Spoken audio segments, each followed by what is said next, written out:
بسم الله الرحمن الرحيم. الحمد لله رب العالمين والعاقبة للمتقين والصلاة والسلام على سيد الأنبياء والمرسلين سيدنا ومولانا محمد وعلى آله وأصحابه أجمعين. أما بعد فقد قال الله تبارك وتعالى في القرآن المجيد: أعوذ بالله من الشيطان الرجيم. بسم الله الرحمن الرحيم.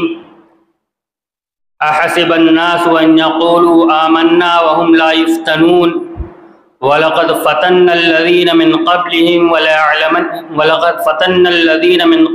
فليعلمن الله الذين صدقوا وليعلمن الكاذبين.